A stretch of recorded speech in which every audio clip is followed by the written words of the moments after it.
Welcome to The Nature of Mental Health, the podcast where we explore how time outdoors supports emotional well-being, resilience, and healing. I'm your host, Will Henry, clinical social worker, nature-informed therapist, and founder of Riverstone Mental Health Collective. Join me as we dive into practical tools, meaningful conversations, and inspiring stories that help us reconnect with the natural world and ourselves. Thanks for being here. Let's get started.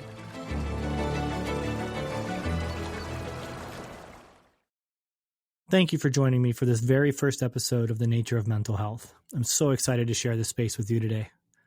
I'd like to start with a simple moment. If you can, take a nice slow breath. Notice something alive around you, even if it's small. A plant near a window, a tree outside, a patch of grass. Nature is always there, waiting for us to notice. Yet modern life has pulled many of us away. From nature, from community, and even from ourselves. This podcast is about rebuilding that connection. I'm a licensed clinical social worker and certified nature-informed therapist. Training in nature-informed therapy really seemed to complete a circle for me. Nature has always been an important part of my life. When I was growing up, nature, the forest in particular, was like a playground. And once I was about 10 years old, I found myself playing in the woods as much as playing in the neighborhood, and I loved it. I trained at the Center for Nature-Informed Therapy in Towson, Maryland in the spring of 2022. I was thrilled as a clinician to learn about the evidence-based strategies I can use to help those who are struggling.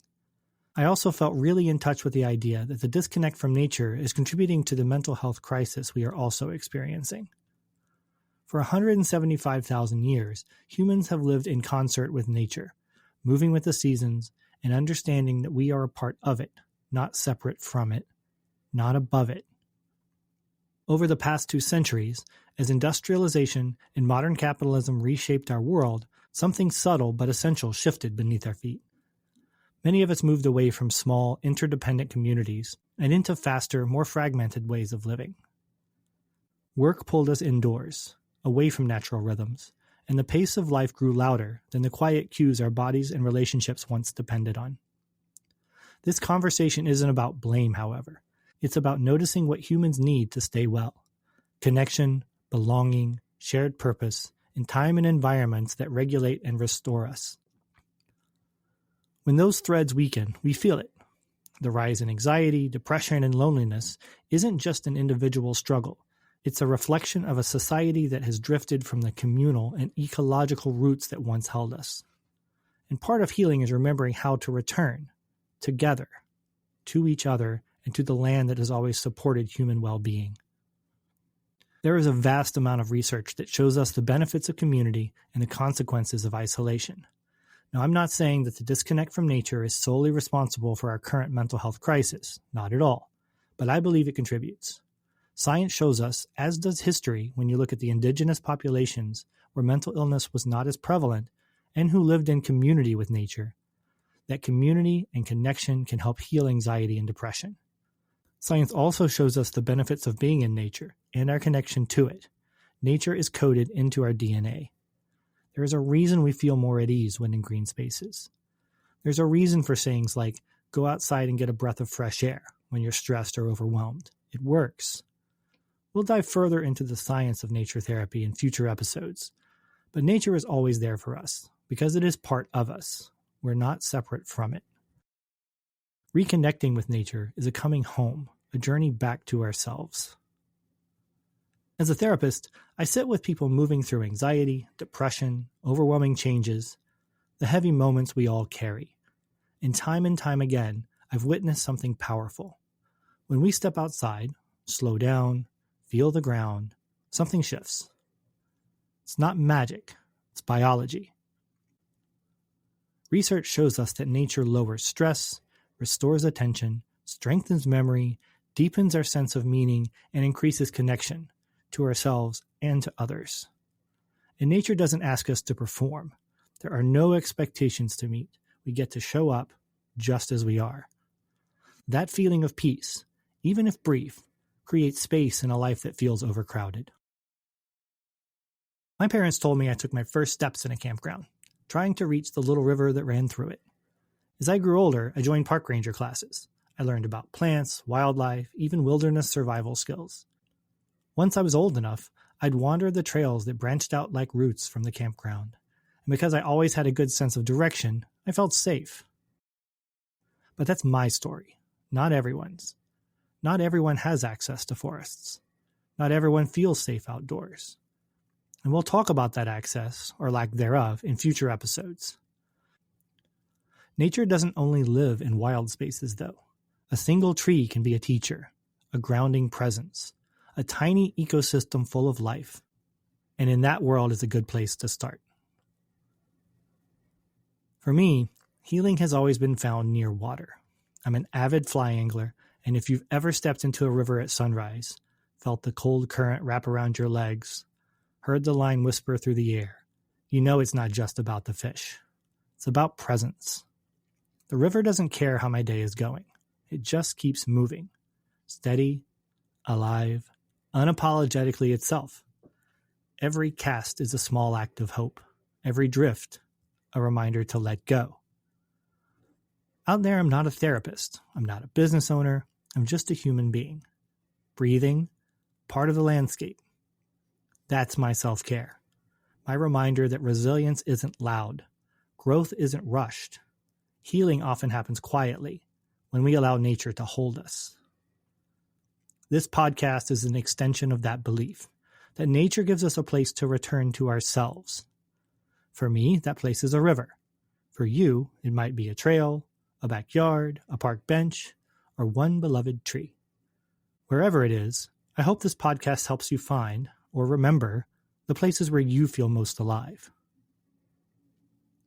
Every other week, we'll explore practical ways to bring nature into daily life, conversations with therapists, organizations, and adventurers, stories of growth and recovery, and grounded, body-based skills for navigating mental health. Some episodes will be shorter, providing skills you can use right away, and others will dive deeper into the science and personal stories of healing outdoors.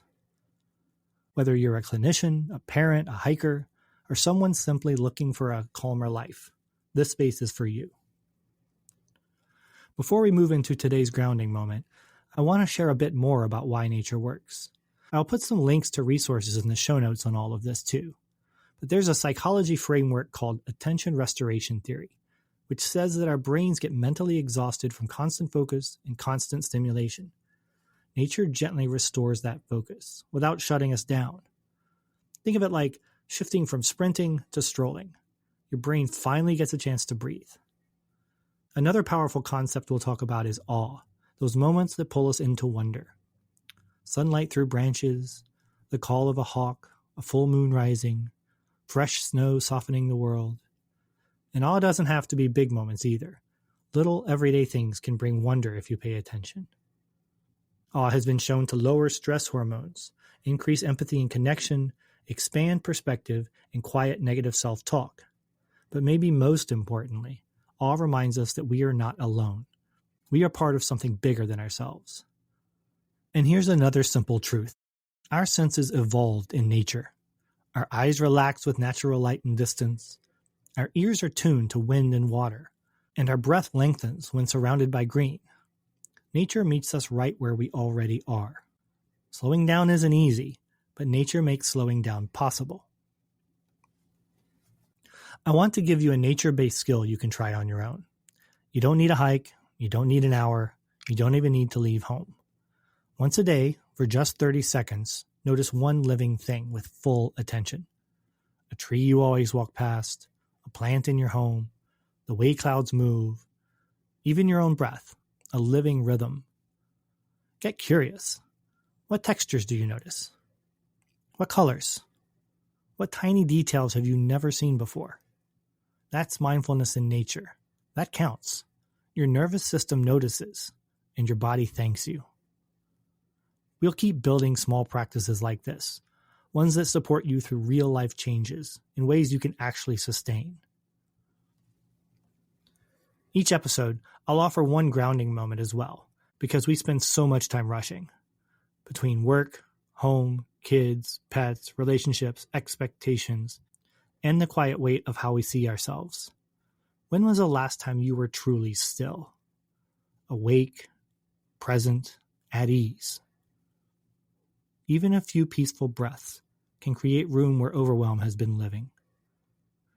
So let's close today with a reflection inspired by water, the guide that's helped shape so much of my own healing.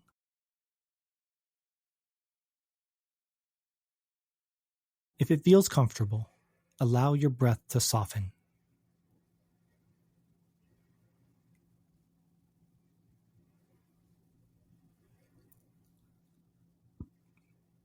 Notice the rise and fall in your chest, a tiny tide rolling in and rolling out.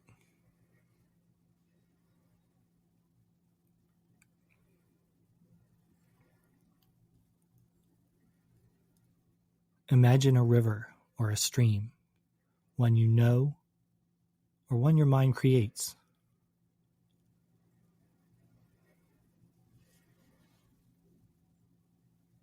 Clear water moving over smooth stones, sunlight dancing on the current, always flowing forward, even when the surface looks still.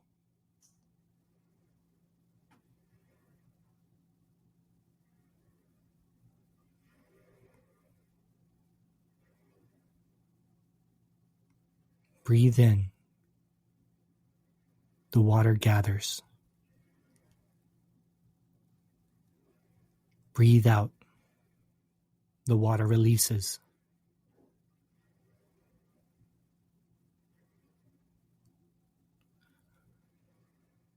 Notice how the river never rushes to the ocean. It takes the path that's available, curving, pausing, detouring, and still moving forward.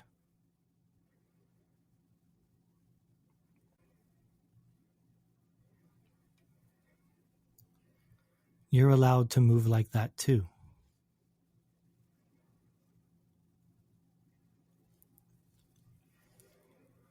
If you feel stuck, remember the river beneath the surface, carving new paths slowly, gaining strength through every turn.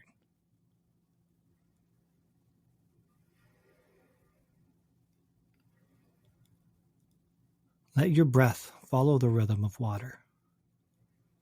Steady, gentle, alive.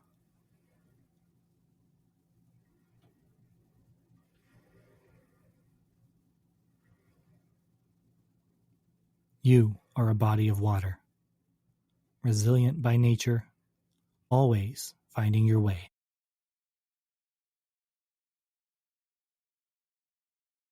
Thank you for taking this moment for yourself, for slowing down, for reconnecting, and I hope you'll join me again. Next episode, we'll be in conversation with Citlali Herrera from Inner World Psychotherapy. We'll be discussing her work with nature and how we can use it to move through the seasons with intention. Until then, may you find water, and may water help you find your way.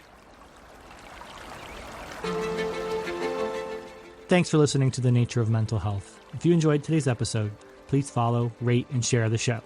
It helps others find their way to this community. For more resources, visit riverstonementalhealth.com. Until next time, notice the small spaces where nature meets your day. Stay curious, and may you find resilience in every season.